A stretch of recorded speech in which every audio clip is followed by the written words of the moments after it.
Sei que muitas das pessoas que não estão aqui hoje, ou algumas delas, têm os seus motivos e avisaram-me.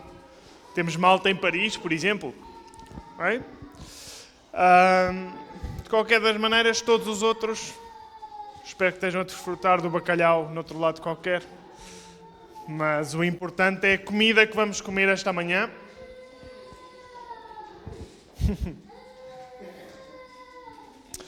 Vamos deixar a malta acalmar-se. Bom, e hoje vou querer partilhar algo convosco que aprendi do livro de Mateus. Nas vossas Bíblias físicas, nas versões mais fiéis ao texto, ou pelo menos mais tradicionais, quando aparece o Evangelho, normalmente ele aparece apresentado desta maneira: Evangelho segundo Mateus, Evangelho segundo Lucas, Evangelho segundo Marcos, Evangelho segundo João. Porquê que aparece a palavra segundo determinada pessoa?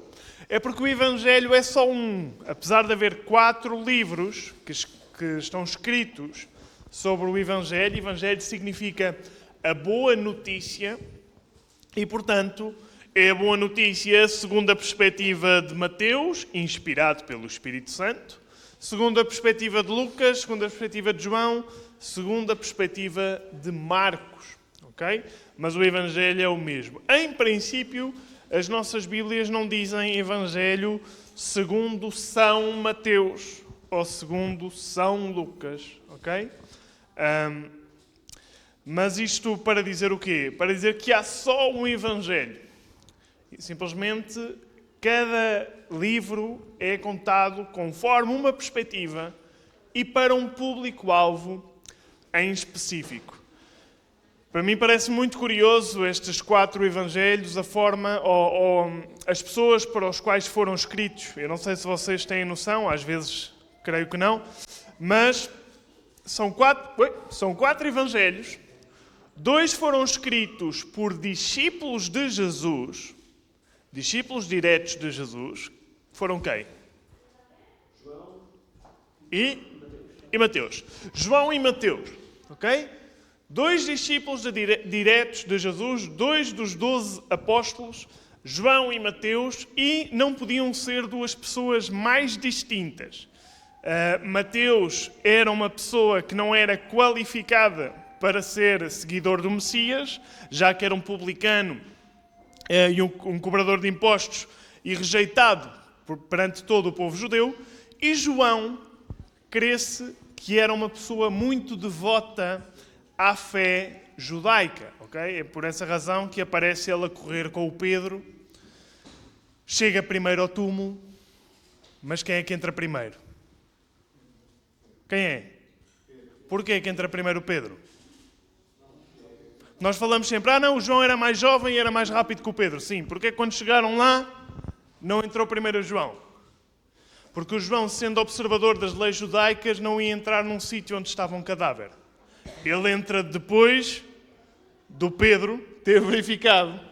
Não estava lá ninguém. Okay? Então não podiam ser 2 discípulos mais distintos. Um completamente imercedor e outro observador da lei. Depois temos outros 2 evangelhos que são escritos por discípulos dos discípulos de Jesus. Seria a segunda geração, que é Marcos e Lucas. Porque a ideia dos discípulos é que façam discípulos. E Marcos e Lucas, para mim, também têm uma perspectiva muito correta, ou muito interessante. Obviamente, a Bíblia é infalível. Porque, por um lado, temos Lucas, que era o discípulo direto de Paulo, e, portanto, significa que temos um evangelho com a influência do apóstolo Paulo. E Marcos, João Marcos, que era discípulo de Pedro. Okay? E significa que temos a influência direta do apóstolo Pedro também nestes evangelhos. Não é sobre nada disto que eu vou falar hoje.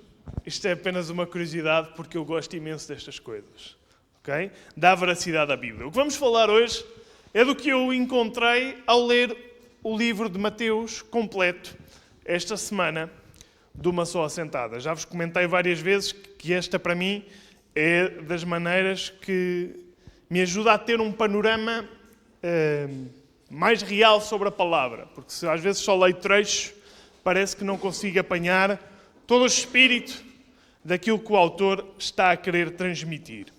Então em Mateus, eu encontrei um contraste muito interessante, que embora exista nos outros evangelhos, Mateus deixa em evidência propositadamente. Okay? E portanto nós vamos dedicar o nosso tempo só ao Evangelho de Mateus. Talvez no final partilhe um versículo de outro livro, mas só nos vamos dedicar mesmo aqui a Mateus. Aqui o grande contraste que eu vou falar hoje diz respeito à fé. E por isso é que o tema se chama Uma Questão de Fé. Isto é o que nós respondemos às pessoas quando elas não acreditam no que nós acreditamos. É uma questão de fé.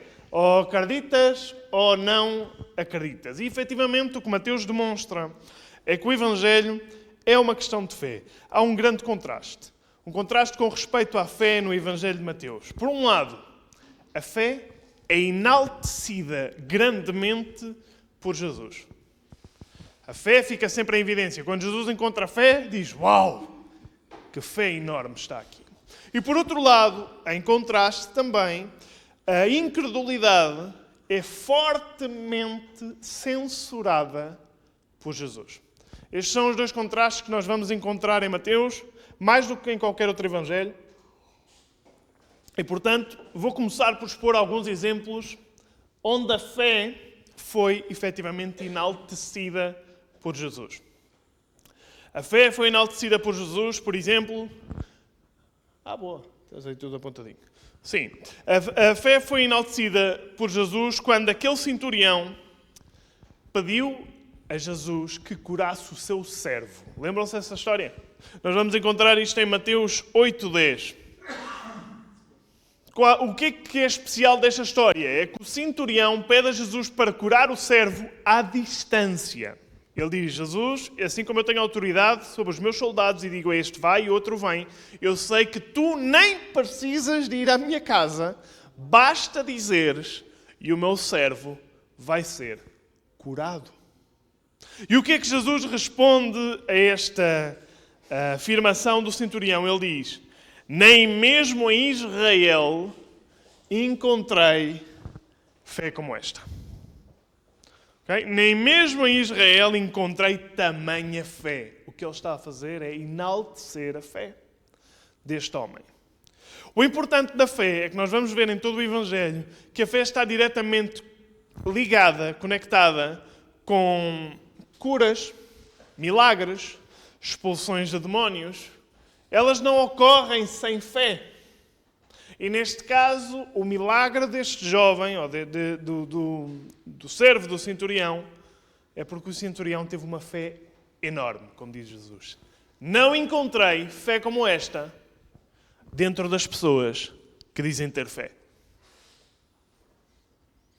Outro exemplo, onde a fé é enaltecida, é quando aqueles 4 amigos pegam no paralítico, no seu amigo paralítico. Não havia espaço para ouvir Jesus. Sobem o telhado e desde o telhado arranjam um buraco, porque nas casas em Israel o telhado era aberto para poder trabalhar os produtos da terra, para poder secar as azeitonas, por exemplo. Enfim, o acesso ao telhado era aberto. Eles abrem mais o telhado, põem o paralítico cá para baixo, esperando que Jesus curasse um paralítico.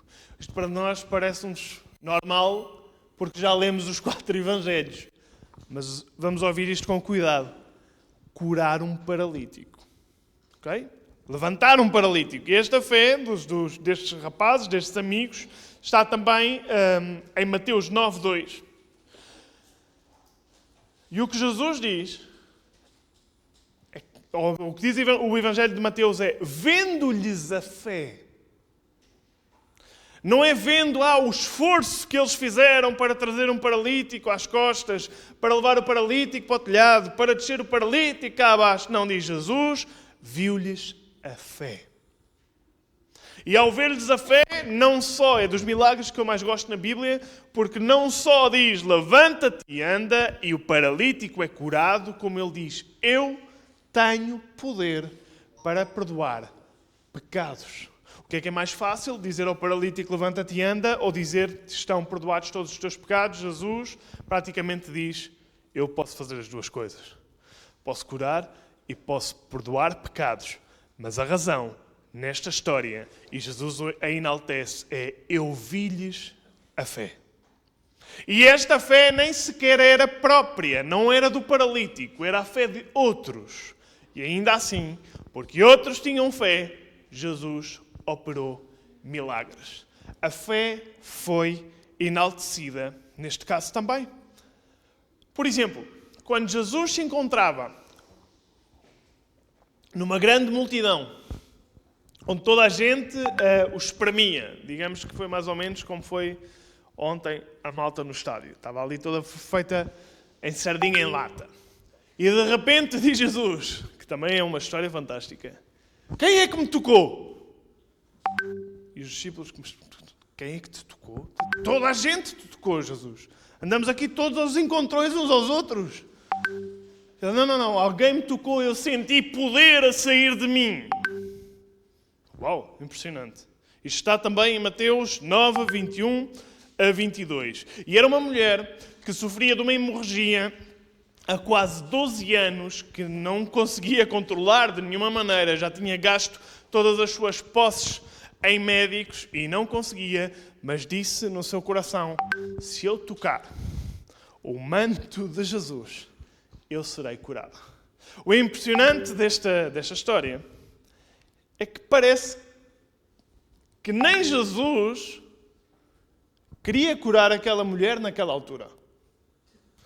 Mas não estava no plano, porque Jesus ia em direção para ressuscitar uma menina que tinha morrido.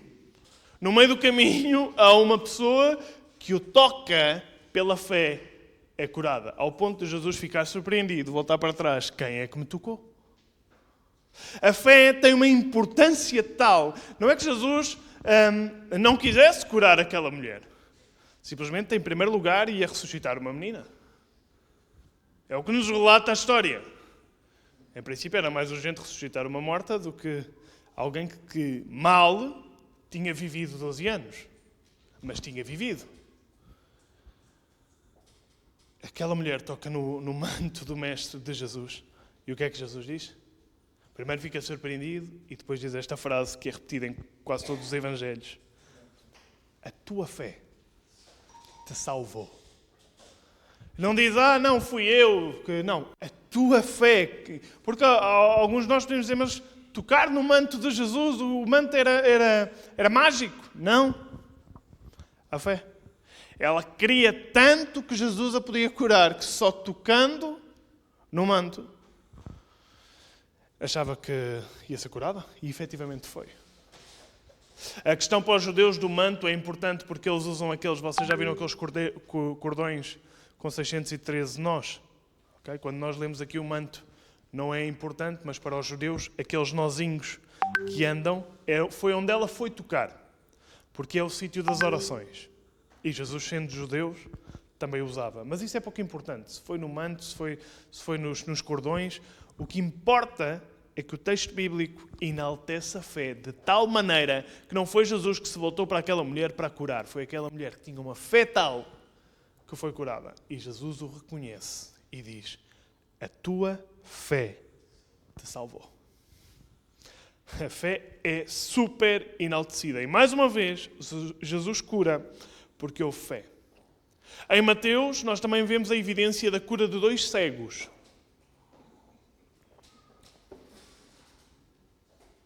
Dois cegos. Em Mateus 9, 29. Claro que houve mais milagres. Eu fui buscar aqueles em Mateus em que Jesus enaltece a fé. Na cura de 2 cegos, a relação com o milagre de cura é evidentemente, sem dúvida alguma, relacionado com a fé.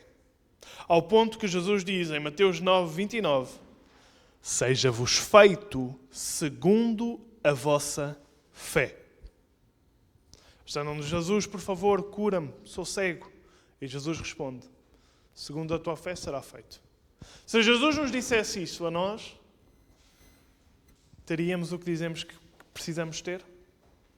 Seja feito conforme a tua fé. Como está a nossa fé? E conforme a fé destes 2 cegos, foram curados. A fé é enaltecida. Vou dar mais um exemplo, que é também daqueles textos controversos. Quando aparece uma mulher cananeia a pedir cura ao nosso Senhor e Mestre, ele diz: eu não vim para vos curar, eu vim para a casa de Israel primeiro. Nós às vezes temos uma imagem de Jesus muito diferente do que diz a Bíblia sobre ele. Na reunião que tivemos de manhã, eu lembrei como Jesus agarrou nas mesas e mandou as mesas todas ao ar e disse: tem que haver zelo pela minha casa. E aqui vemos Jesus a dizer a uma mulher cananeia que lhe está a pedir ajuda: por favor, cura a minha filha. E Jesus diz: eu não vim para vos curar, eu vim à casa de Israel. Mas a mulher, o que é que faz? Insiste. E diz: Jesus, até os cachorros comem as migalhas. Dizendo: não precisas de perder muito tempo comigo. Tipo, qualquer coisa, tu podes fazer o que quiseres. Já percebi que tens uma missão, que primeiro é o povo de Israel, depois são os outros. Mas posso passar à frente da fila? É o que esta mulher está a dizer a Jesus. É a minha filha. A minha filha que está possuída por um demónio e eu já não aguento mais, já não sei o que lhe fazer. Até os cachorros comem as migalhas. E diz Jesus em Mateus 15, 28, ó mulher, grande é a tua fé. Grande é a tua fé. E, efetivamente, esta rapariga foi liberta de uma possessão demoníaca, porque grande era a fé desta mulher.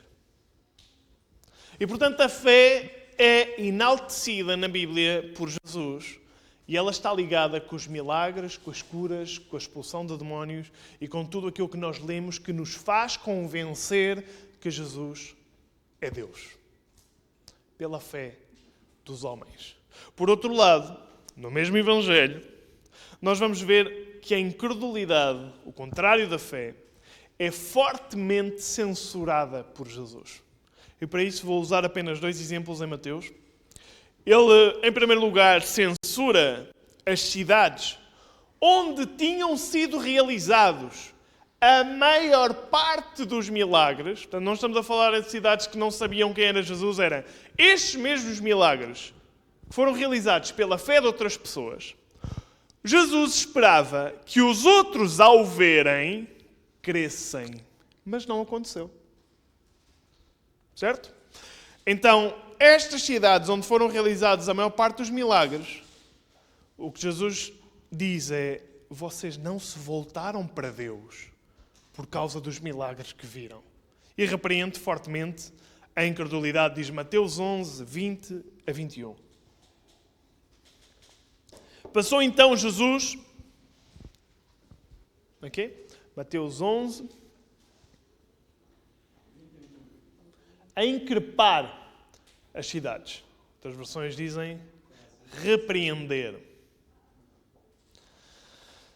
As cidades nas quais ele operava numerosos milagres, pelo facto de não se terem arrependido. Aqui a questão de Jesus não era se fazia milagres ou não fazia milagres. Era: não se arrependem. Não se arrependem. Diz o 21, ai de ti, Corazim, ai de ti, Betesda. Quando a Bíblia diz ai, significa maldição. É quando nós dizemos ai, vai-me cair em cima. É exatamente isso. Quando a Bíblia diz ai, significa maldição da parte de Deus. Ai de ti, Betesda, porque se em Tiro e Sidom se tivessem operado os milagres que em vós se fizeram, há muito que elas, cidades, se teriam arrependido.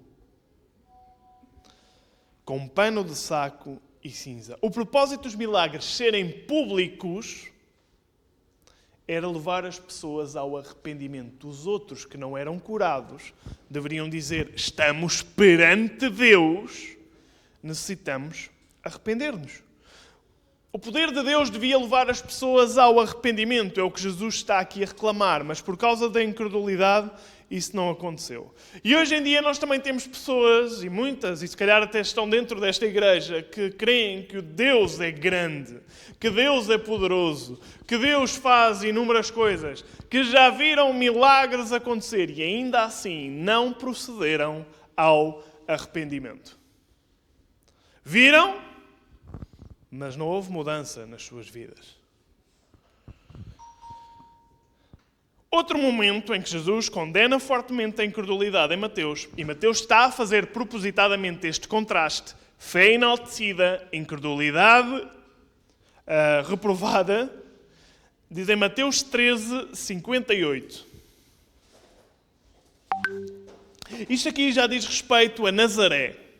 Nazaré era a cidade que conhecia Jesus desde a infância, já que ele nasceu em Belém e depois foi para Nazaré.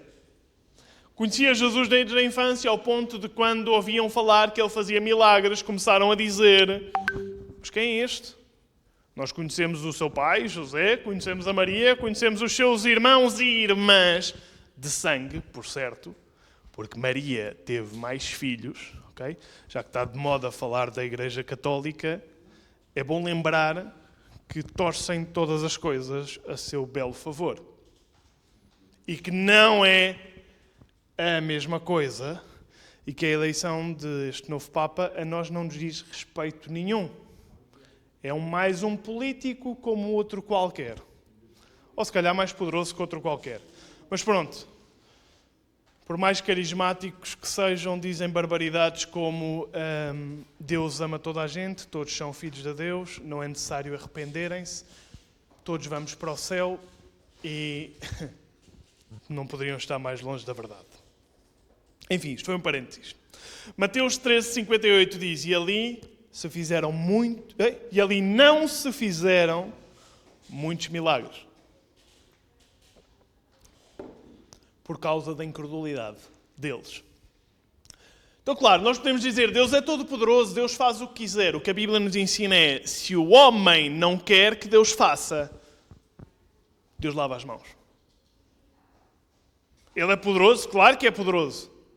Mas o que o texto nos ensina é que nestas cidades eles foram privados de milagres pela incredulidade deles.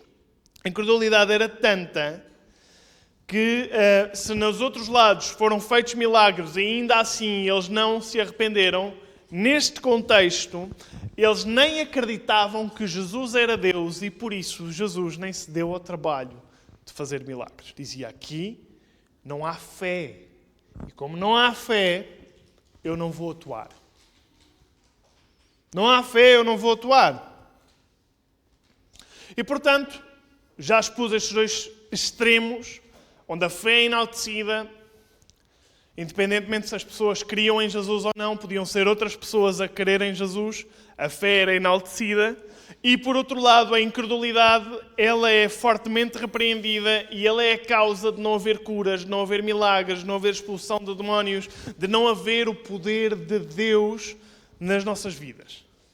E estes são os dois pesos e medidas que nós encontramos em Mateus. Mas o que eu encontrei em Mateus, que não encontro nos outros evangelhos, é a palavra que Jesus tem para as pessoas que dizem ter fé e dizem que escolheram seguir a Cristo. Traduzindo, os seus discípulos. É em Mateus, e só Mateus, que Jesus vai batalhar na mesma tecla, constantemente dizendo: homens de pouca fé. Homens, não é homens sem fé, é homens com fé, e ele diz: pouca fé. Pouca fé. É nestes dois contrastes onde Jesus começa a ministrar aos seus discípulos e em 5 oportunidades lhes diz: homens de pouca fé. Não é numa vez. Mateus faz este contraste intencionalmente para depois dizer: até aqueles que dizem que acreditam em mim têm pouca fé. Até aqueles que viram milagres, que fizeram milagres, têm pouca fé. E isso é palavra dirigida à nossa igreja, aos seus discípulos. Os discípulos de Jesus tinham fé, ou tinham tido fé, para segui-lo. Como espero que nós tenhamos tido em algum momento da nossa vida. Mas são repreendidos por Jesus 5 vezes.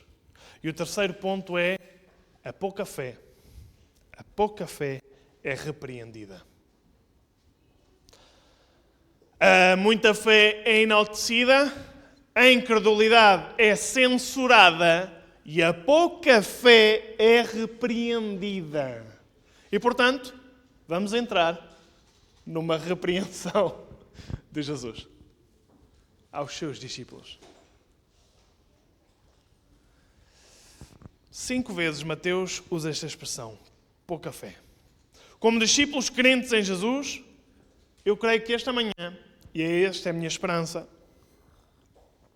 possamos aprender com estas 5 áreas que Jesus deixou em evidência através da inspiração divina a Mateus, as 5 áreas onde nós podemos ter pouca fé.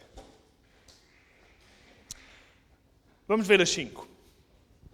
Primeiro, alguém está a tirar notas? Sim, minha tia aí atrás está, a Cláudia ali também está. Bárbara, boa. A Hilda também está, isso. Vão tirando notas. Pode ser que um dia possam pregar isto. Quem sabe? O primeiro momento onde Jesus diz que os homens têm pouca fé, os seus discípulos, é no Sermão do Monte. E eu quero que vocês entendam estas 5 áreas, estas 5 etapas, como um caminho crescente. Lembrem-se que Jesus chamou os discípulos largaram todas as coisas, foram atrás de Jesus, e Jesus, durante 3 anos, foi formando os discípulos. E, portanto, vejam isto como áreas crescentes. Áreas onde Jesus dizia, olha, aqui tens que ter mais fé, aprende, cresce. Aqui tens que ter mais fé, aprende, cresce. O primeiro momento é no Sermão do Monte. E eu chamei isto pouca fé perante o cotidiano. É logo ao início, em Mateus, onde Jesus vai dar o seu primeiro ensinamento, o famoso Sermão do Monte. Em Mateus 6,33, que Jesus diz estas coisas aos seus discípulos. Não foi a outros quaisquer. Porque também pensamos que o Sermão do Monte, naquelas pinturas que a gente vê por aí, que Jesus falou a toda a gente, às multidões. O que a Bíblia diz é, estavam lá multidões e Jesus falou aos seus discípulos. Falou aos seus discípulos. 30. Mateus 6,30. Ora, se Deus veste assim a erva do campo, que hoje existe, e amanhã é lançada no forno, quanto mais a vós outros, homens de pequena fé.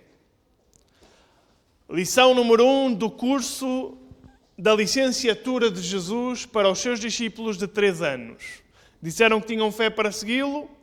Primeiro sermão, homens de pouca fé. E eles pensam, Jesus, acabaste de nos chamar... Largámos tudo, larguei o trabalho, larguei o meu pai, larguei o barco, fui atrás de ti, já me estás a chamar homem de pouca fé? E Jesus diz, sim.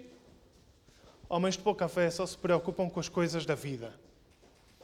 Lição número 1, que para nós continua a ser a mais difícil.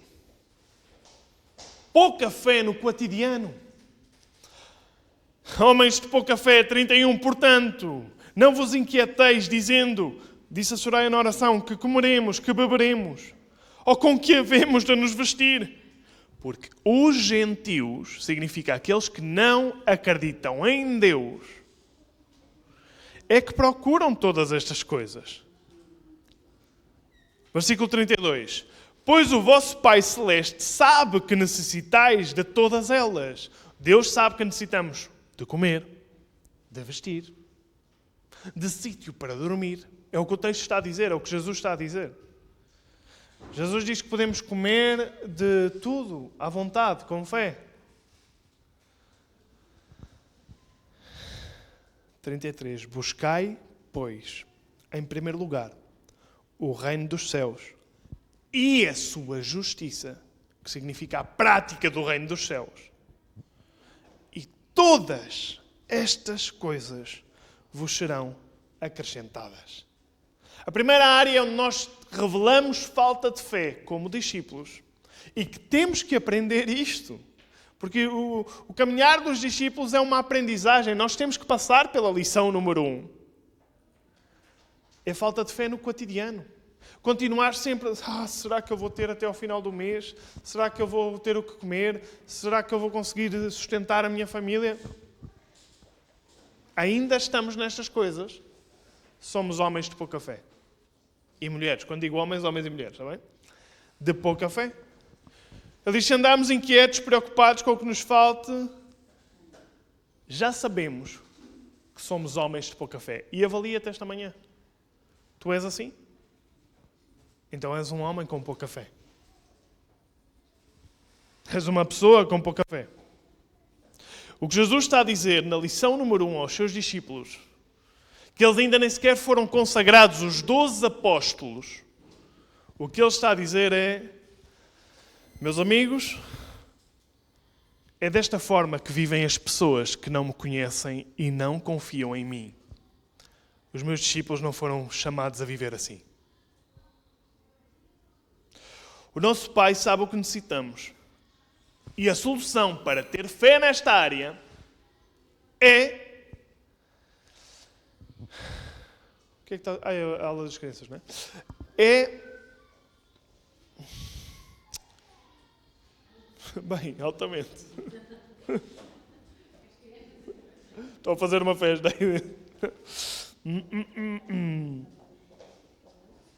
É buscar o seu reino. Perdão, perdi-me aqui com a música. É buscar o seu reino em primeiro lugar. É buscar a sua justiça. O que me encanta, o que eu gosto neste verso é que diz: e todas estas coisas vos serão acrescentadas. Isso significa que, como discípulos de Jesus, nós não temos falta. Embora digamos todo o santo mês, não tenho, não há, não vai haver, tu abres a tua despensa e vês que não vais passar fome. Fábio, mas só tenho ovos e massa. Não faz mal. A Bíblia o que diz é que será acrescentado aos seus discípulos. Os discípulos têm, porque também diz a Bíblia, nunca vi um justo sequer perecer. Então, se nós temos fé em Jesus, por que é que nos preocupamos com estas coisas? Se nos preocupamos com estas coisas, temos pouca fé. E Jesus repreende os seus discípulos por terem pouca fé no cotidiano. Mas não vai ficar por aí, porque ele continua a ensinar os discípulos. E o segundo momento, onde ele repreende os discípulos por falta de fé, por pouca fé, não é falta, perdão, eles têm fé, só que aos olhos de Jesus é pouca. É fé para segui-lo, mas depois no dia-a-dia, o que é que vai ser de mim? Deus esqueceu-se de mim, eu não sei o que é de fazer. Jesus diz, meu querido discípulo, essa fé é pouquinha, é pouca. E eu quero que cresça. O segundo momento é na tempestade, onde os discípulos estão com Jesus no barco. Há dois momentos da tempestade. Neste caso, estão com Jesus no barco. E eu chamei isto pouca fé no natural. Por um lado era pouca fé no cotidiano, agora vamos ver que os discípulos têm pouca fé no natural. Viram os milagres, como todos os outros viram, mas no seu dia-a-dia, na vida, diz em Mateus 8, 25 e 27, mas os discípulos vieram acordá-lo chamando, Senhor, salva-nos, que perecemos. Perguntou-lhes então Jesus, por que sois tão tímidos? Ou seja, porque sois pessoas sem coragem. Homens de pouca fé. Está uma grande tempestade. Jesus dorme no barco. E eles pensam que vão morrer. E dizem, o mestre não se importa que a gente vá morrer. Significa que tinham fé que Jesus podia fazer alguma coisa. Os fossem homens sem fé, nem iam ter com Jesus e diziam, vamos morrer e já está. Não, eles tinham fé, foram a Jesus e diziam, Jesus, podes ajudar? É que temos fé em ti. E Jesus, como já era a lição número 2, Diz, homens de pouca fé. Vem-me estragar a cesta. Estou a dormir, estou a descansar, estou estourado, estive a expulsar demónios por todo lado. Vem-me estragar a cesta, homens tímidos de pouca fé. E levantando-se, repreendeu os ventos e o mar, fez-se grande bonança, e maravilharam-se os homens, dizendo, quem é este, que até os ventos e os mares lhe obedecem? Aqui vemos Jesus que tem total controlo sobre as questões naturais. Para vento, para a tempestade e fica tudo tranquilo. Os discípulos, perante uma tempestade, apesar de Jesus estar no barco, temem pela própria vida, revelam que lhe falta fé. Vamos lá ver, temer pela própria vida numa situação de perigo é perfeitamente natural. Só que como discípulos de Jesus, nós temos que aprender que a fé está sobre o natural. Há muitas coisas na nossa vida que são naturais que aconteçam, que se espera que assim seja, mas pela fé pode ter um rumo distinto. E o que Jesus está a dizer é, homens de pouca fé, vocês não têm fé para sobrepor o natural? Repreendo-os por terem pouca fé nas circunstâncias naturais. Isto para qualquer pessoa, passa a redundância, pode ser natural, mas para os discípulos de Cristo não. Para os discípulos de Cristo nós temos que olhar para as coisas naturais que são adversas e pedir a Deus, Deus põe a mão, faz diferente, ajuda-nos. Tenho fé que tu podes mudar o rumo da história. Tenho fé que estás sobre as circunstâncias naturais. Não importa se é uma doença, é uma circunstância natural. Pela fé, Jesus pode intervir. Não importa se é uma questão de trabalho. Pela fé, Jesus pode intervir. Não importa se as finanças vão ao ataque. Pela fé, Jesus pode intervir. Ou não? Ou eu estou convicto que sim. Porque Jesus dá aqui uma lição. Eu estou sobre as coisas naturais. Até quando Pedro não tinha como pagar os impostos, Jesus diz ao Pedro, vai ali buscar um peixe. Lá dentro do peixe estão lá 2 moedinhas. Paga por ti, paga por mim. Limpo. Quando trabalhou Pedro para pagar aqueles impostos? Bola. Quem teve fé, naquele caso, foi Jesus. Não foi o Pedro. Pela fé. A Bíblia declara, o justo viverá pela fé. E viver pela fé é quando as circunstâncias se apresentam, tu dizes, o meu Deus é maior. Eu creio que Ele pode fazer. Creio que Ele está sobre as doenças, creio que Ele está sobre qualquer circunstância no meu trabalho. Creio que o meu Deus intervém no inesperado, nas coisas que para os outros são normais. Para os outros são normais, para nós não tem que ser, porque somos seus discípulos. Se aprendemos que temos que ter mais fé nas coisas naturais. E não fazer o processo contrário, que é, ao longo do tempo, ficarmos conformados com as coisas naturais, aceitando a vida e não arriscando em fé. Terceira lição de Jesus sobre a fé ocorre também numa tempestade, mas agora sem Jesus no barco. São 2 tempestades diferentes, uma com Jesus, outra sem Jesus. E a esta falta de fé eu chamei pouca fé nas novas etapas. Os fleumáticos, como eu, detestam passar por novas etapas. Detestamos mudanças. Não queremos mudar de casa, não queremos mudar de trabalho, não queremos mudar de nada. O novo é desconfortável. Os que não são... Olha o ganeio. Os que não são fleumáticos, que calhar são sanguíneos, querem tudo novo. Mas o que é facto é que nas questões espirituais, nas questões com Cristo, nas novas etapas com Cristo, os seus discípulos revelam pouca fé. Porque, claro, é uma nova etapa, não sabemos no que vai dar. E temos pouca fé. Mateus 14, 29, 33. No versículo 29 diz assim, do capítulo 14. E ele disse, vem. E Pedro, descendo do barco, andou sobre as águas. Reparem, alguém tem mais fé que o Pedro? É que eu leio este texto e digo, Pedro andou sobre as águas. Para mim isto é uma mega fé. É uma coisa que eu digo, como é que é possível? Ele diz, Jesus, se tu me mandas, se é na tua palavra, eu na tua palavra ponho os pés fora do barco e vou até ti. E adivinhem, começou a andar sobre as águas. Eu diria, este homem é cheio de fé. Eu o punha logo ao lado de Jesus. Andou sobre as águas e foi ter com Jesus. Reparando depois na força do vento, teve medo e começou a submergir e gritou, salva-me, Senhor, salva-me. 31, e prontamente Jesus, estendendo a mão, tomou-o e disse-lhe. Como é que é possível? Reparem, tentemos entender a mente do nosso Senhor. Quando Pedro está a andar sobre as águas, é verdade que se distraiu, teve medo e a meio do percurso começa a cair. Mas caramba, andou sobre as águas. Mas Jesus, como era a terceira lição sobre a fé, quer dizer, Pedro, este é o terceiro teste. Homem de pouca fé.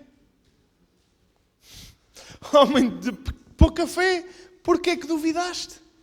Diz Jesus. Jesus nunca se conforma com a pouca fé nos seus discípulos. Nunca. Homem de pouca fé, porquê é que duvidaste? Subindo ambos para o barco, cessou o vento, 33, e os que estavam no barco adoraram, dizendo verdadeiramente, és o Filho de Deus. Pedro anda sobre as águas, tal como Jesus. E acreditem em mim, esta era uma situação totalmente inesperada para o Pedro. O Pedro lançou-se, mas eu creio que ele nunca tinha andado sobre as águas. Era novo, era uma novidade. E nas novidades com Cristo é preciso fé. Sabem naquelas coisas que Jesus diz, ok, tu achaste que já tinhas dado tudo. Largaste o teu trabalho, puseste-me em primeiro lugar nesta área, organizaste a tua vida em função do meu reino. Agora, salta do barco e anda sobre as águas. Nova etapa. E nem todos os discípulos temos a fé para novas etapas com o Senhor. E Jesus diz, homens de pouca fé. Livre-nos o Espírito Santo de pensar que já alcançamos tudo com o Senhor. Não, eu já entreguei tudo a Cristo, já está. Quando o Senhor disser, agora salta do barco e anda. Tens que fazer como fizeste. O Pedro fez o que fez no dia em que disse, larguei as redes e segui-te. Para uns pode parecer muito largar toda uma vida para seguir a Jesus. Mas para aqueles que são discípulos de Jesus, Jesus olha e quer mais de nós. E quando nós não correspondemos em fé a esse chamado, Jesus não tem problemas nenhuns em dizer, homem de pouca fé. Para nós estamos cómodos e dizemos, pouca fé, eu fiz muito mais do que qualquer outro. Jesus, tu sabes. Eu correspondi ao teu chamado muito mais do que qualquer um que anda por aí na rua que eu evangelizo todos os sábados. E Jesus olha para ti e diz, homem de pouca fé, eu quero mais. Deixa a pergunta no ar. É legítimo Jesus querer mais de nós? Nas novas etapas com Cristo, os seus discípulos também revelam pouca fé. Deus nos desafia a novas etapas, a coisas novas, a mudanças que nós não queremos fazer. Ao desconhecido. Por isso é que o novo é difícil, é desconhecido. Pedro não fazia ideia o que era andar sobre a água. Não fazia ideia. Mas nós devemos responder ao desconhecido com fé. E se respondemos com fé, vamos ser bem-sucedidos. Vamos entrar no ponto 4. O que é que me diz as 3 áreas onde os discípulos podem ter pouca fé. Primeira, mais forte. Cotidiano, muito bem. E a segunda? No natural. E a terceira? Isso, novas etapas. No novo, no desconhecido. Põe o nome que tu quiseres, mas grava na tua mente. Nestas áreas, eu tenho pouca fé. E eu me incluo. Eu tenho pouca fé. Se calhar já não tanto na primeira, não tanto na segunda. Mas a terceira, coisas novas. Não é fácil. E a quarta? Parece-me tão importante. A quarta, chamada de atenção. Reparem que Jesus vai sempre usar estas palavras. Homens de pouca fé, para os seus discípulos. E a quarta vez em que Jesus usa em Mateus estas palavras é na discussão entre os discípulos, quando Jesus fala sobre o fermento dos fariseus. Tinham assistido a um grande milagre. Jesus multiplica pães, multiplica peixes, alimenta 4.000 ou 5.000. Agora não tenho presente qual é a ordem de... Não importa. 5.000 ou 4.000 para mim é bastante. Multiplicou os pães e peixes. Encheu 12 cestos para os seus discípulos. Disse, olha, até sobrou. E depois diz-lhes assim, porque Jesus, para os seus discípulos, ele não está preocupado com os grandes milagres, com os grandes sinais. O objetivo dos discípulos não é maravilharem-se com os milagres. É fazerem parte desses milagres. É viverem uma vida de discípulos, próximos. Os milagres são secundários. A nossa missão é salvar almas. Os milagres é coisa de Jesus. Não é nossa. Mateus 16, versículo 8 diz: percebendo Jesus, que eles estavam a discutir, porque não entenderam as palavras dele, disse: porque discorreis entre vós, porque discutem entre vós, homens de pouca fé. Estão a discutir entre vocês? Homens de pouca fé. Quarta lição. Sobre o não terem pão, não compreendeis ainda, nem vos lembrais dos 5 pães para 5.000, está aqui a resposta, para 5.000 homens, e de quantos cestos tomaste? Versículo 10. Nem dos 7 pães para os 4.000, e de quantos cestos tomaste? O que Jesus está a dizer é, eu fiz 2 vezes este milagre. Eu multipliquei pães e peixes. Eu não tenho falta de recursos. Vocês acham que eu estou a falar sobre a falta do pão? É o que Jesus está a dizer. Vocês estão a discutir. Quando Jesus disse, tenham cuidado do fermento dos fariseus, os discípulos começaram a discutir entre eles. Epá, não trouxemos pão, pá, não trouxemos pão. Fogo. Já fizemos porcaria, não trouxemos pão. E Jesus diz, homens de pouca fé. Então eu já fiz 2 milagres. Se for preciso eu multiplico outra vez os pães. Eu não estou a falar dos pães. 11. Como não compreendeis que eu não vos falei a respeito dos pães, e sim acautelai-vos do fermento dos fariseus e dos saduceus. Então entenderam que não lhes dissera que se acautelassem do fermento de pães, mas da doutrina dos fariseus e dos saduceus. Neste momento em específico, no 4º momento onde Jesus diz homens de pouca fé, houve falta de discernimento espiritual dos discípulos sobre o ensino simbólico de Jesus. Jesus está-lhes a tentar ensinar uma coisa do reino dos céus, como ele também disse numa ocasião às pessoas, disse, se vocês não entendem as coisas que eu estou a explicar da terra, como é que vocês vão entender as coisas celestiais? Se vocês não entendem que não têm que se preocupar com a comida, com o vestido e com o sítio onde vão dormir, como é que vocês vão entender as coisas espirituais? Jesus está a dizer, homens de pouca fé não entendem nada do que eu digo. Nada. Se vocês lerem os evangelhos de uma assentada, vocês vão ficar surpreendidos com os discípulos. Porque nós tentamos comparar a nossa fé muitas vezes com os discípulos. eu convido-te a que compares a fé com os discípulos a partir do livro de Atos e não dos Evangelhos. Porque os Evangelhos o que nos mostram é que os discípulos andavam às aranhas, sem saber nem o que Jesus queria fazer, nem qual era o plano, nem tinham fé suficiente. Mas depois da ressurreição, vemos discípulos totalmente diferentes. E nós estamos na época depois da ressurreição nas nossas vidas. Então faz-nos bem não comparar a nossa fé com a fé do Pedro dos Evangelhos, mas sim com a fé do Pedro de Atos dos Apóstolos.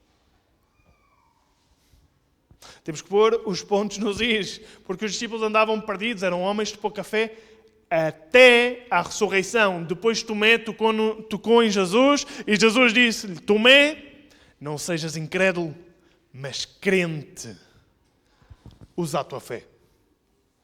Usa a tua fé. E aqui neste caso, o que nós entendemos é que quando não há discernimento sobre a palavra de Deus, o que nos falta é fé. Não é conhecimento. É fé. Sabes quando tu lês a Bíblia e não entendes nada do que lá está? O que te falta é fé. Homem de pouca fé. Eu não percebo nada. Homem de pouca fé. É o que Jesus está a dizer. Não entendes as minhas palavras. Eu estou a falar de alhos e tu entendes bugalhos. Tens pouca fé. Pouca fé no discernimento da palavra de Deus. A Bíblia é a palavra de Deus. Jesus é a palavra de Deus.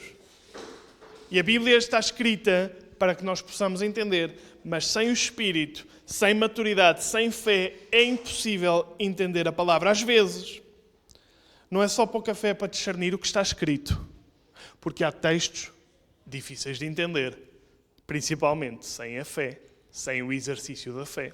E, portanto, não é só uma questão de dizer assim, eu não entendo isto porque tenho pouca fé.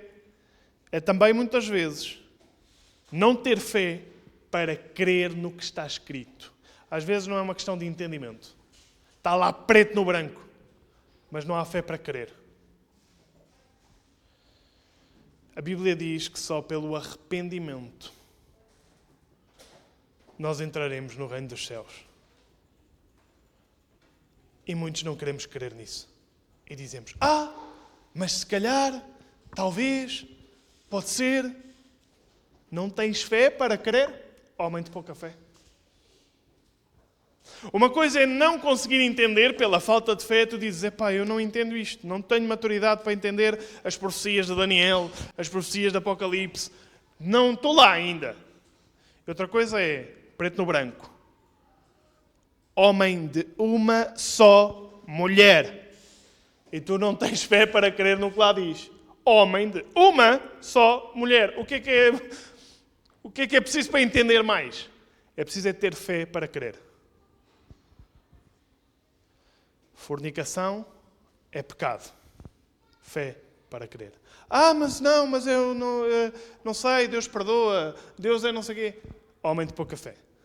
A palavra diz e crês no que diz. Os idólatras não entrarão no reino dos céus, diz a Bíblia. Crês no que a Bíblia diz? Mas eu acho que não é bem. Homem de pouca fé. E aqui, reparem, estamos na 4ª lição. E Jesus já não está preocupado se tu acreditas que se levanta um paralítico, se tu acreditas que Jesus é o grande Deus e o Salvador. Ele quer saber se os seus discípulos têm fé para entender a sua palavra. Por isso o Espírito diz às igrejas, aquele que tem ouvidos para ouvir, ouça o que o Espírito diz às igrejas. A fé dos discípulos não é uma fé para milagres e milagres. Os milagres é para levar as pessoas ao arrependimento. Porque sabes uma coisa? Jesus não curou todos os paralíticos de Israel. Já pensaste nisso? Curou um. Acho eu. Espero não estar a cometer aqui uma gafe. Ok? Não curou todos os cegos de Israel. Não curou todos os cegos de Portugal. Porque o objetivo não é esse. O objetivo é levar as pessoas ao arrependimento. Eu estou-vos a apresentar, se calhar, um Jesus que tu dizes. Não era nada disso que eu pensava de Jesus. Mas os discípulos tiveram a mesma dificuldade quando Jesus lhes disse, olha, eu não vim trazer paz à terra. Eu vim trazer espada.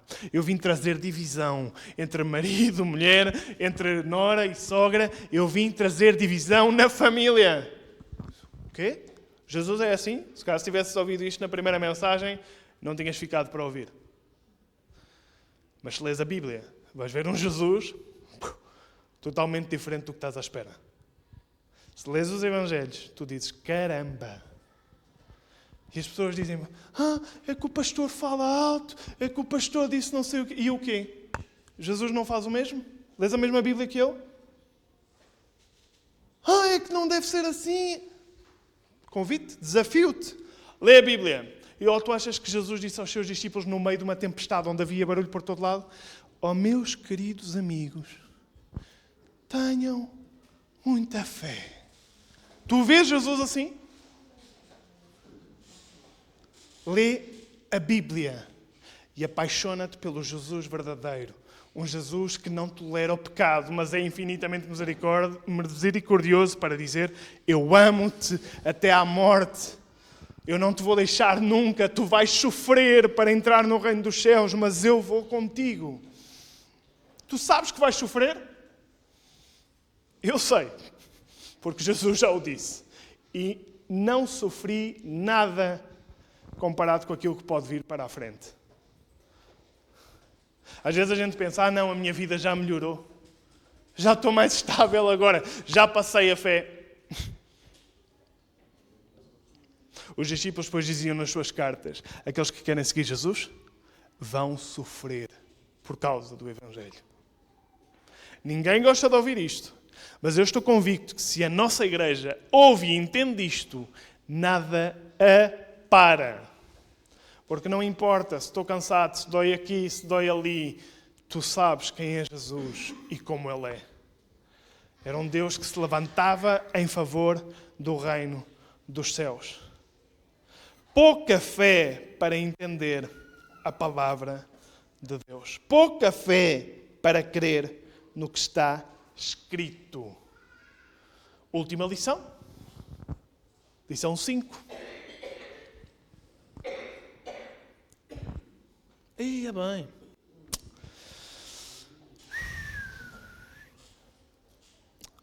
A última lição ocorre no fracasso, porque no fracasso nós também aprendemos. No fracasso da cura de um menino possuído. Os discípulos não conseguem expulsar o demónio deste rapaz. Já tinham saído de 2 em 2, já tinham expulsado demónios em todo lado, chega este menino, são incapazes.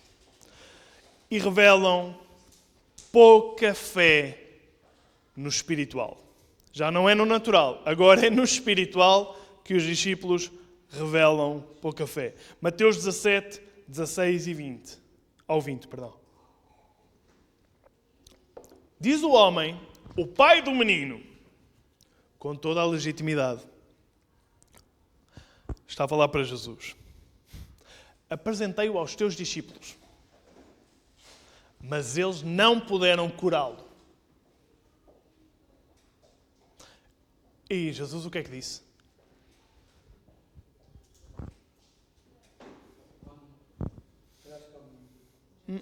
Oh, geração incrédula e perversa! Jesus disse, meus queridos discípulos, coitadinhos de vocês. Eu perguntava hoje aos líderes, o que é que eu preciso de fazer para motivar-vos? Se calhar é dizer assim, geração incrédula, mas com voz de trovão, que é o que diz que Apocalipse, o Nosso Senhor tem. A gente imagina a voz do Nosso Senhor melódica, talvez, não sei, eu não imagino assim, porque eu sou pouco romântico. Mas o que a Bíblia diz é com voz de trovão. A voz do Senhor era impressionante, que o povo diz, Moisés, por favor, fala tu com ele. Por favor. Nós não suportamos ouvir o Senhor. É assim ou não? Quando tu ouvis um trovão numa tempestade, tu dizes, esta é a voz do meu Senhor? Porque a Bíblia diz que a voz do Pai era como um trovão. Ao ponto dos outros dizerem: Moisés, por favor, fala tu com ele, que nós não nos entendemos. Isto é demasiado duro. Em João 6, eles disseram: quem pode suportar este discurso? Ele é demasiado duro, eu não consigo ouvir. Na primeira carta de Timóteo diz: Timóteo, nos últimos tempos as pessoas vão se amontoar por grupos para ouvir o que desejam ouvir, como que lhe fazem comichão nos ouvidos. Algumas traduções não é comichão. Comichão, alguns usam o mendinho para coçar lá dentro. Outras versões dizem cócegas nos ouvidos. Sabes? Aquelas que a gente faz ao nosso cachorro. Ali ele fica todo encantado. É esta a expressão. Não é comichão de... Não, é ali a endoçar o ouvido e as pessoas todas contentes. Eu gosto tanto desta mensagem. Eu gosto tanto deste meu Deus, desta minha pregação, que saí daqui cheio do Espírito Santo. Não, saíste cheio de ti mesmo. Saíste todo agradado porque tudo o que ouviste foi de acordo com aquilo que tu querias. E tu dizes: a palavra foi tremenda, pastor. Adorei a palavra. Raramente ouço pessoas dizer adorei a palavra quando o Senhor foi categórico e te disciplinou. Mas acontece. Tu dizes: caramba, como é que é possível tantos anos de cristão e o meu Senhor disciplina-me desta maneira e eu encontro-me comigo a dizer: graças a Deus, porque tu não tornas públicas estas coisas, porque está entre mim e ti, porque a tua graça me cobra. Na repreensão nós sentimos-nos filhos. E neste caso, no último caso, estes discípulos tinham pouca fé para acreditar no espiritual. Oh, geração incrédula e perversa, até quando estarei convosco? Olha aí o Fábio a gritar aí desse lado. Até quando vos sofrerei? É a última lição, é o teste final, é a última vez que Mateus vai dizer homens de pouca fé. E Jesus já está por aqui. Já diz: não aguento mais, ó geração perversa. Homens de pouca fé, depois de tudo o que eu fiz, o Pedro andou sobre as águas, eu multipliquei pães e peixes, expulsámos demónios. Ó geração perversa e incrédula, até quando estarei convosco? Até quando vos sofrerei? Trazei-me aqui o menino. Veem como é que eu imagino Jesus? Assim. Trazei-me aqui o menino. Jesus era colérico para mim. Enfim, cada um imagina Jesus como precisa. Eu, como sou fleumático, preciso de um Jesus colérico. Senão não me mexo. É que senão não arranco. Se eu não vejo o meu Senhor desta maneira. Trazei-me um menino. 18. Jesus repreendeu o demónio e este saiu do menino. E desde aquela hora ficou o menino curado. Então os discípulos, aproximando-se de Jesus, perguntaram em particular. Jesus não quer envergonhar ninguém. São os seus discípulos. Foi Jesus que escolheu os discípulos. Que era uma característica diferente dos mestres. Os mestres em Israel eram escolhidos pelos discípulos. É como nós fazemos com as faculdades hoje.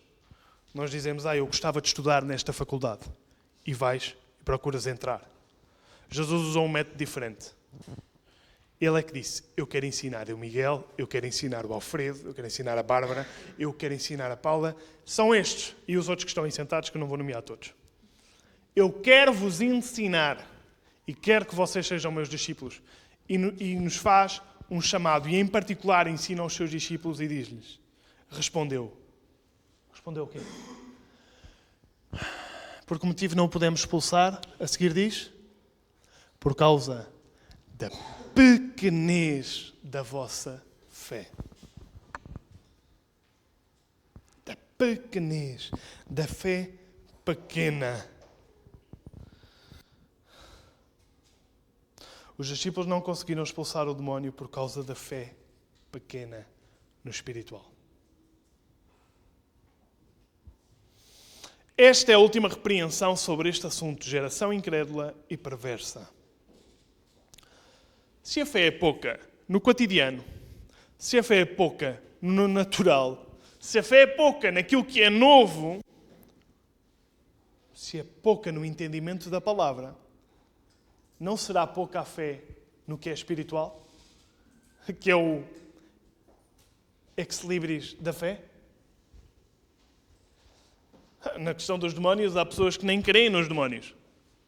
Não, os demónios não existem. Como que não existem? Lê lá Marcos e tira a parte dos demónios. Ficas com um evangelho cheio de nada. Como que não existem? Ele diz, e contorciam-se todos. E gritavam e saía o demónio. Bem, a Bíblia para mim é apaixonante. Hein? Quando nós lemos estas coisas assim, devíamos ler a Bíblia com efeitos sonoros. Como que não acreditam em demónios? Não acreditam em demónios, então não acreditam em Jesus, porque ele expulsava os demónios. O jejum, a oração de libertação também são argumentos espirituais que exigem maior fé. E é assim que Jesus vai responder. Vou para a parte final do tema. Mateus acabou com a lição para os homens de pouca fé. E agora vem o famoso ensinamento de que a fé deve ser como um grão de mostarda. Acabou o curso. E agora Jesus vai dar a solução. Passou 3 anos a dizer pouca fé, pouca fé, pouca fé, pouca fé, pouca fé, pouca fé. E agora dizes, com essa pouca fé. Mateus 17, 21 diz, pois em verdade vos digo, se tiverdes fé como um grão de mostarda, direis a este monte, passa daqui para acolá, e ele passará. Nada vos será impossível. Diz o 21, mas esta casta de demónios não se expele senão por meio de oração e de jejum. E creio que esta foi uma lição propositada de Jesus, já que Jesus tinha dito aos seus discípulos, enquanto eu estou convosco, não precisam de jejuar. Quando eu for embora, jejuem. Porque olha, eu leio este texto e digo, pô, Jesus, tu disseste a eles para não jejuarem e agora dizes que não expulsaram, porque não jejuaram. O que Jesus quer é ensinar os seus discípulos. Há muitas coisas na nossa vida que nós não entendemos. Mas Jesus, o que está a fazer é ensinar-nos a ter fé. A relação desta solução para qualquer área que nos falte fé é aplicar este princípio. O princípio de que a fé, se for como um grão de mostarda, tem poder para mover montanhas. Sabemos que o grão de mostarda é pequenino. A Bíblia diz que é a mais pequena de todas as sementes, mas se procurares na internet, te dirão que há sementes ainda mais pequenas. No contexto de Israel, aquela era a semente mais pequena de coisas que eles plantavam. A semente da mostarda é pequena, mas é resistente. E tem uma particularidade fantástica, cresce depressa. Um carvalho pode demorar 15 anos a crescer. A mostarda é no instante. E Jesus diz, esta tem que ser a vossa fé. Por isso é que Jesus tinha pressa. Em 3 anos está-lhe sempre a dizer, pouca fé, cresçam, tenham mais fé, cresçam, cresçam, cresçam, cresçam, cresçam. E nós dizemos, estou no processo.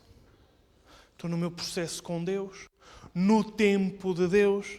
O tempo de Deus é rápido que eu venho. E há muita gente que ainda não me conhece. Este é o tempo de Deus. Vocês dizem que ainda há 4 meses eu digo, olhem para os campos e vejam que estão em flor. É tempo de colher as almas. O tempo de Jesus é, tenho pressa, tenho urgência, eu venho. Quando nós dizemos, não, estou no processo, os discípulos tiveram 3 anos com Jesus. Quanto estás tu de discípulo e de crente em Jesus? Qual é o teu processo?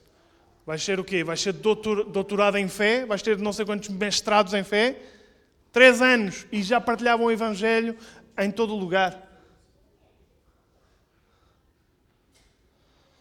A solução da fé como grão de mostarda é pô-lo na terra.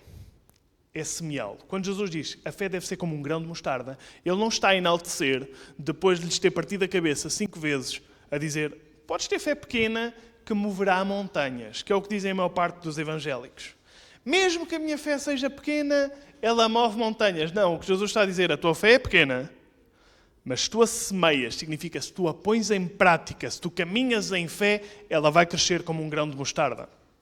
E diz depois a parábola em Mateus 13 que o reino de Deus é como um grão de mostarda. Ele é plantado, cresce rapidamente, forma grandes folhas e vai ser de abrigo para as aves. A fé do discípulo, ela tem que crescer e tem que crescer rápido. Rápido.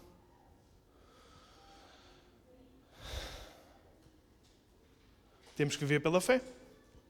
Já que Hebreus diz que a fé é o quê? É a certeza de as coisas que não se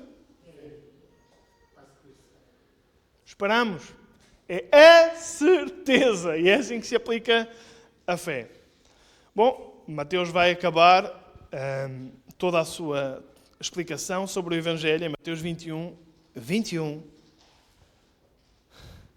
Vai rematar dizendo: Jesus, porém, lhes respondeu: em verdade vos digo, vai dizer o mesmo ensinamento da mostarda, que significa põe a fé em prática. Não vale a pena dizer que tens fé se ela não é posta em prática. Mas diz: em verdade vos digo, se tiverdes fé e não duvidardes, não somente fareis o que foi feito à figueira, que Jesus secou a figueira. Esta também é que a Bíblia é fantástica. Jesus chateia-se com a figueira, que não dá frutos. Bem, eu estou a mostrar aqui um temperamento de Jesus, que, enfim, mas Jesus chateia-se com a figueira, passa pela figueira, vai para Jerusalém. Eu acho que ele estava a ter um mau dia, não é? Sabia que o iam crucificar. Enfim, passa e diz: então, não tem figos?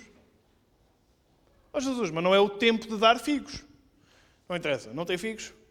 Quando passou de regresso, amaldiçoou esta figueira. Não há fruto? Para mim não chega, não serve. Não há fruto, mas não era a época do fruto, Jesus. Outra lição que Jesus quer dar aos seus discípulos. Para vocês, é sempre época de dar fruto. Sempre época de dar fruto. O fruto pode não estar visível, Jesus diz: vou e podo, mas eu quero que dês muito fruto. E quando des muito fruto, conhecerão que és meu discípulo. O tempo de Jesus é rápido, rápido, rápido.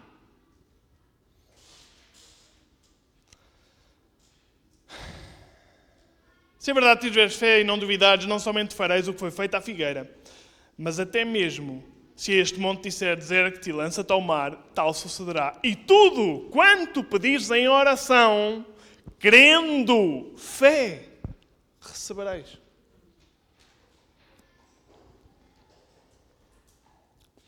Por certo, às sextas-feiras nós estamos aqui em oração, crendo. E faz parte da visão da nossa igreja orar, adorar e pôr Deus em primeiro lugar. Já tentámos de tudo. Dissemos: vamos pôr uma palavra no meio porque as pessoas não aguentam orar 1 hora. Vamos pôr mais cedo porque as pessoas estão muito cansadas à noite. Vamos pôr mais não sei o quê. E eu dou por mim: mas Fábio, que evangelho é que tu estás a fazer? Jesus não fazia assim. Dizia aos seus discípulos: ó Pedro, nem 1 hora pudeste orar comigo. Eu vou ser crucificado por ti e tu nem 1 hora pudeste orar. Um Jesus bem diferente do Fábio. Jesus, ajuda-me a ser mais parecido contigo. Terminamos, vamos nos pôr de pé. Lucas 18:8, vamos sair de Mateus com esta pergunta. Por isso é que eu disse que o tema é uma questão de fé. A pergunta é: contudo, quando vier o Filho do Homem é o título profético de Jesus Cristo, achará porventura fé na terra? Não deixa de ser curioso quando Jesus nos ensina que a fé tem que ser como um grão de mostarda, ela tem que ser posta na terra, ela tem que ser prática. Sabem, quando Jesus voltar, o que este texto nos diz é que quando eu voltar vai haver fé na terra. Mateus 24 diz que vai haver pouca. A maior parte das pessoas, quando Jesus voltar, ninguém vai estar à espera. Casem-se, dão-se em casamento, bebem, estão noutra onda. E a resposta intrínseca aqui é não. Não haverá muita fé na terra. Nós já estamos a ver. Daí a nossa preocupação em dizer, e na nossa igreja há fé? É que o Paulo diz, por exemplo, em Coríntios, com respeito a comer ou não comer, ou fazer ou não fazer, ele diz tudo o que é feito sem fé é pecado. Ou o texto bíblico nos diz, sem fé é impossível agradar a Deus. Ou também em Coríntios, quando ele diz que o maior dom de todos é o amor, ele diz que quando Jesus voltar, o que vai permanecer é o amor. A fé não. Porquê? Já não é preciso. A fé é a certeza das coisas que eu não vejo. Eu tenho a certeza que Jesus vem. Tenho a certeza que a única maneira de subirmos ao céu com Jesus é se tivermos o selo da fé. E tenho a certeza que a única maneira de agradar a Deus é crescer em fé. De glória em glória. Eu gostava que tu pensasses durante esta semana. Eu ainda sou um discípulo que me comporto como os discípulos que se comportavam antes da ressurreição? Crendo, seguindo, mas não caminhando pela fé? Eu ouço tantas vezes a expressão vive pela fé quando o que tu me estás a dizer é Fábio, não tenho dinheiro nenhum. Isso não é viver pela fé. Isso é um momento difícil que tu precisas de fé para ultrapassar. Viver pela fé é todos estes exemplos que falámos aqui. E Pedro, depois da ressurreição, quando Jesus lhe disse, Pedro, quando tu te converteres, estou a falar de uma pessoa que andou sobre as águas, que gritou aos quatro ventos, tu és o Filho de Deus, eu dou a minha vida por ti. E Jesus diz, Pedro, quando tu te converteres, confirma aos teus irmãos. Ele não está a dizer, Pedro, quando tu te converteres, faz grandes milagres, grandes maravilhas, divide o mar em dois. Não. Cuida da igreja. Auxilia os teus irmãos. E quando nós nos convertermos, converter não é ser salvo, converter é ser um homem que vive pela fé. Quando nós nos convertermos, vamos fazer a diferença. Vamos adorar a Deus, ao autor e consumador da fé. A Bíblia diz que a fé é dada por Deus e nem disso nos podemos glorificar. Mas podemos arrepender-nos de não pôr a fé na terra, de não a pôr em prática. Podes pôr, Regina. Que os nossos corações sejam cheios da fé de Cristo. Ah, Senhor, graças, graças, até porque a Tua repreensão revigora o meu espírito. Porque eu não sou nem dos extremos que viam os Teus milagres e não Te seguiam, nem daqueles que viam os Teus milagres e não acreditavam em Ti. Eu sou daqueles que já viu milagres, que decidiu seguir-Te e que quer crescer em fé. Ajuda-me na minha incredulidade, Senhor.